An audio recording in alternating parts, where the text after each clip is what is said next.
government, PNR, NGB, pero sa dugay na kung tuon na right?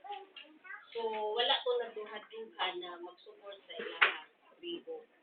Kasi sa una pa, doon ako ani sa mga tribo. Si Dato Dapit, kailan na nako before, na dugay mo sa kabadbaran.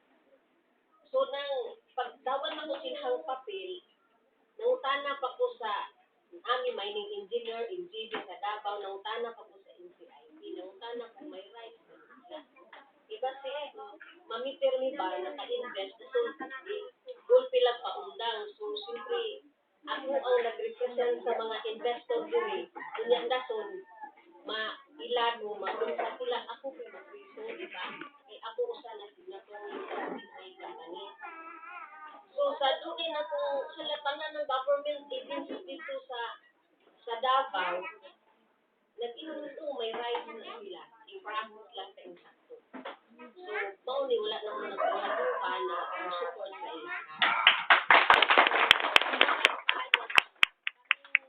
Ang investor na binhay na kumbaga magpinabawal. Ako na-explain sa ilaha kung parte sa taxes kay concerned ko number 1 sa tax for the government.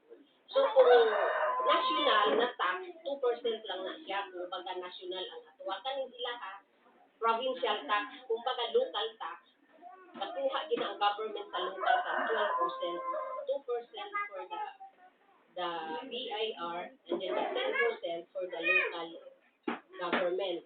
Intra na diha ang barangay, 40%, ang municipal, 30%, and the province is 30%. So, naana sa amo ang kontrata. Ngayon na ko na ang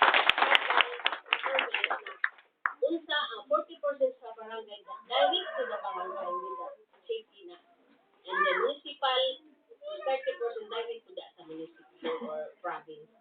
So, wala na nang deny ang tax para sa gobyerno. So, kabay pa, nagpasalamat ko na this is the first time na tribal, this is the first time na nag-support ni aning April Law na kabay pa punta na matabangan na mas mutindot ko ni ang tribo. Kay nakita mo po na ako ang tribo. Bisan dito sa Davao, sa Compostela Valley na amin dito minahan tribo ko dito ang ginasupport. So, kabay pa mga ginaon ko nga matabangan mi na kaming investor na illegal company. Bisan nila amo ang mga Chinese na mo sumugay sa nag-apply ko with working